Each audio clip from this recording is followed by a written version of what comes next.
Halo Ibu dan teman-teman sekalian, kembali lagi bersama saya Kak Santa Monika Marbun dengan NIM 102022 Prodi Manajemen Informasi Kesehatan. Nah, pada kesempatan kali ini kita akan membahas tentang interoperabilitas sistem pada mata kuliah telemedicine. Nah, interoperabilitas adalah kemampuan sistem informasi kesehatan untuk berkomunikasi, berbagi data, dan beroperasi bersama-sama secara efektif, di mana interoperabilitas memiliki 4 lapisan. Yang pertama ada teknologi, data, manusia, kelembagaan. Nah, untuk interoperabilitas ini juga ada beberapa bagian. Yang pertama ada interoperabilitas teknis, di mana ini merupakan teknis memindahkan data dari sistem A ke sistem B, menetralkan efek jarak. Kedua, interoperabilitas semantik, di mana ini juga merupakan kemampuan untuk mengimport ucapan dari komputer lain tanpa negosiasi sebelumnya dan memastikan dukungan keputusan, query data, dan aturan bisnis yang dilakukan terus bekerja dengan handal dan terhadap ucapan tersebut. Dan yang ketiga ada interoperabilitas semantik serta interoperabilitas klinis. Nah, di sini juga ada FHIR, di mana Fast Healthcare Interoperability Research, atau sumber daya interoperabilitas layanan kesehatan yang cepat, di mana FHIR adalah spesifikasi umum untuk pertukaran data antar beberapa pihak. Nah, Healthcare Interoperability Resource atau FHIR merupakan suatu standar interoperabilitas yang dikembangkan oleh Health Level 7 untuk mendukung pertukaran data kesehatan dalam format digital. Nah, ini juga memiliki kemampuan untuk mendukung interoperabilitas data atau informasi kesehatan secara sintaktik dan semantik. Serta ada juga Application Programming Interface atau disingkat dengan API. Terdapat bentuk interoperabilitas lain yang disebut Application Programming Interface atau antarmuka pemrograman aplikasi, di mana serangkaian layanan yang ditawarkan oleh pustaka pemrograman yang dapat digunakan oleh program lain untuk mencapai tujuan sendiri. Nah, Health 7 ini juga memiliki 7 lapisan, di mana pada organisasi pengembangan standar internasional dengan afiliasi di 31 negara, Health Level 7 ini menghasilkan standar yang paling banyak digunakan di dunia untuk interoperabilitas layanan kesehatan, di mana sebagian besar pemasok terkemuka menggunakan dan mendukung pengembangan standar Health Level 7 di 6 benua, di mana lapisan pertama itu ada fisik, yaitu menyediakan antarmuka ke media komunikasi fisik. Lalu lapisan kedua itu ada tautan data, lapisan ketiga itu ada jaringan, lapisan keempat ada transportasi, lapisan kelima ada sesi, lapisan keenam ada presentasi, dan lapisan ketujuh aplikasi, di mana membahas definisi data yang akan dipertukarkan, waktu pertukaran, dan komunikasi kesalahan tertentu ke aplikasi. Nah, selanjutnya kita masuk pada kasus. Kasus yang pertama ada sebuah rumah sakit ingin mengintegrasikan sistem rekam medis elektronik dengan laboratorium eksternal.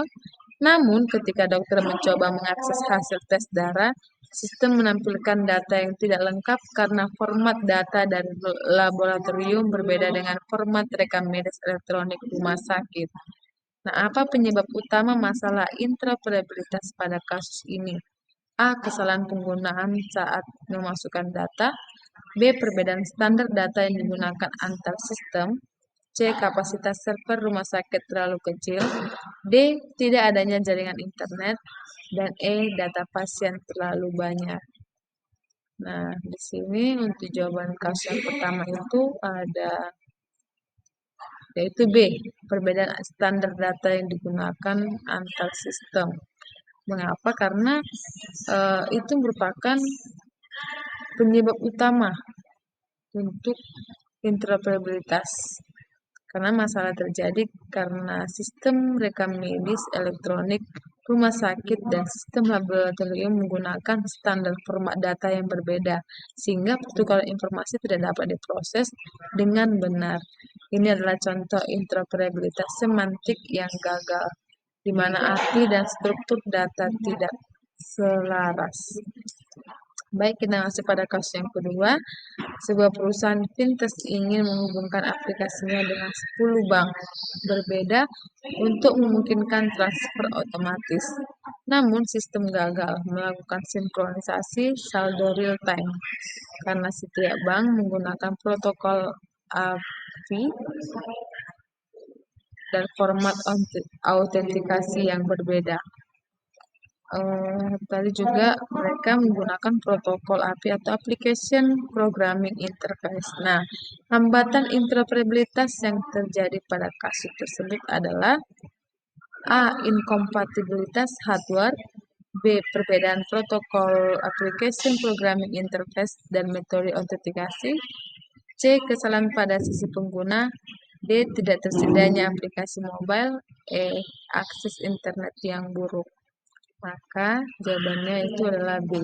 Perbedaan protokol application programming interface dan metode autentikasi. Karena setiap bank memiliki application programming interface, skema autentikasi, dan struktur respon yang berbeda. Hal ini menyebabkan aplikasi fintech sulit berkomunikasi secara konsisten. Ini merupakan contoh interoperabilitas teknis yang tidak tercapai. Baik, selanjutnya kita masuk pada kasus yang ketiga.